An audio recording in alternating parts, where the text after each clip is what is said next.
Hi friends, నేను ఒక చిన్న స్టోరీ చదివాను. అది నాకు నచ్చింది, మీకు షేర్ చేసుకోవాలనుకుంటున్నాను. మీకు కూడా నచ్చితే మీరు కూడా ఎవరికైనా మీ ఫ్రెండ్స్కి షేర్ చేసుకోండి. ఓకే, ఒక చిన్న గార్డెన్ ఉంటుంది. ఆ గార్డెన్లో చిన్నపిల్లలందరూ ఆడుకుంటూ ఉంటారు. చాలా ఫ్లవర్స్ ఉంటాయి, దాంట్లో రకరకాల మొక్కలు ఉంటాయి.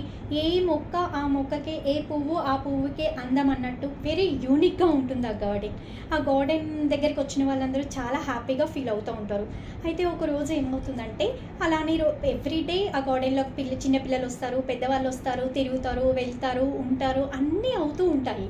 అయితే ఒక రోజు ఏమవుతుందంటే, ఆ గార్డెన్కి ఇలా నడుచుకుంటూ ఒకవైపు నుండి ఒక బటర్ఫ్లై వస్తుంది.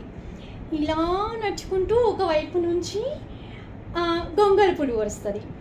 ఆ గొంగళి పురుగు బటర్ఫ్లై ఒక దగ్గర ఇలా కలుసుకొని చూస్తూ ఉంటాయి అన్నమాట. ఒకదానికొకటి చూస్తూ ఉంటాయి. చూసుకొని ఒక 2 minutes తర్వాత ఏంటి గొడవ పెట్టుకుంటూ ఉంటాయి. అవి ఎందుకు అసలు ఎందుకు ఎదురవుతాయో తెలియదు. ఎదురయ్యాయి, సరే పోనీ అని వాటి పని అవి చేసుకుంటూ వెళ్ళొచ్చు కదా. కానీ అవి ఏం చేస్తాయి, పోటీ పీటగా గొడవ పెట్టుకుంటూ ఉంటాయి అన్నమాట. ఆ రెండు గొడవ పడుతూ ఉంటే ఇంకా చుట్టుపక్కల అన్ని బర్డ్స్, చిన్న చిన్న యానిమల్స్ ఉంటాయి కదా, ర్యాబిట్, అవన్నీ వచ్చి చుట్టూ నుంచుంటాయి. నుంచున్నప్పుడు ఇవి ఇలా గొడవ పడుతుంటే ఇంకా కొన్ని వాటి గొడవని చూడలేక ర్యాబిట్ వస్తుంది. ర్యాబిట్ వచ్చేసి ఎందుకు మీరు ఇద్దరు ఇలా గొడవ పడుతున్నారు అని చెప్పేసి అడుగుతుంది. అయితే చూడు, అప్పుడు వెంటనే బటర్ఫ్లై, చూడు నేను ఇలా నా దారి నుండి నడుచుకుంటూ వస్తున్నాను, మార్నింగే ఇలా నాకు ఇంత బ్యాడ్గా ఆకారం కలిగి ఉండి ఇంత అగ్లీగా ఉంది, ఇది నా ఎదురుగా వచ్చి నుంచొని నన్ను వెళ్ళనివ్వట్లేదు అని దీంతో చెప్తుంది. అప్పుడు ఈ బటర్ఫ్లై ఈ విధంగా చెప్తుంది. తర్వాత ఆ ర్యాబిట్ ఏం చేస్తుందంటే, మరి నువ్వు నీ ప్రాబ్లం ఏంటి అని అడిగితే, నేను కూడా అలానే అనుకుంటున్నాను, నేను కూడా నా దారిలో నేను నడుచుకుంటూ వస్తున్నాను, నాకు తనే అదే ఎదురొచ్చింది, ఆ బటర్ఫ్లై ఎదురొచ్చేసింది, నన్ను పోనివ్వట్లేదు అని చెప్పేసి తను అని ఉంటుంది. ఇంత అగ్లీగా ఉంది, ఇంత తన అందంగా ఉంటే అది నా నుండే కదా తను వచ్చేది. తను బటర్ఫ్లై కంటే, అలా ఫ్లై చేసే కంటే ముందు అది ఏ రూపంలో ఉందో తనని తను మర్చిపోయింది కదా.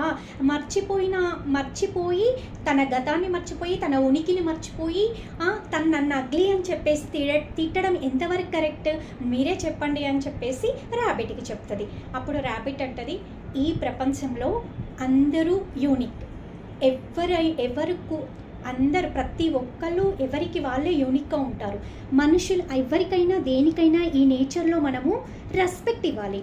అలా రెస్పెక్ట్ ఇచ్చినప్పుడు ఎదుటి వాళ్ళకి మనం ఏది ఇస్తామో మనం అదే తీసుకుంటాము అనుకుంటాం కదా. ఈ నేచర్ కూడా అంతే, మనం ఏది ఇస్తాం, ఈ నేచర్ కూడా అంతే. నేచర్ మనకేది ఇస్తుందో అదే నేచర్ కూడా తిరిగి కోరుకుంటుంది. అలాంటప్పుడు ర్యాబిట్ అప్పుడు ఏం చెప్తుందంటే, బటర్ఫ్లై నువ్వు ఇంత అందంగా ఉన్నావు అనుకుంటున్నావు కదా, అసలు నీ గురించి నీకు తెలుసా, నువ్వు ఎక్కడి నుండి వస్తావో తెలుసా, ఫస్ట్లో నువ్వు ఏ రూపంలో ఉంటావో తెలుసా, ఇదే నీ రూపము, నువ్వెందుకు నిన్ను నువ్వు తక్కువ చేసుకుంటున్నావు, నిన్ను నువ్వు కోల్పోతున్నావు, నువ్వెందుకు సీరియస్ అవుతున్నావు, నీ గతమే ఇది, నీ గతాన్ని నువ్వు మర్చిపోవడం కరెక్ట్ కాదు కదా. నువ్వు ఇలా అందంగా తయారవడం అనేది ఈ నేచర్లో నీకున్న ఒక వరం.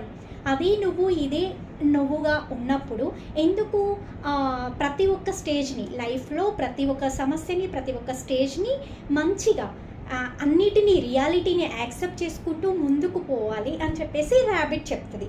అప్పుడు బటర్ఫ్లై రియలైజ్ అయ్యి సారీ అని చెప్పేసి ఇద్దరు కలిసి వెళ్ళిపోతారు. Thank you.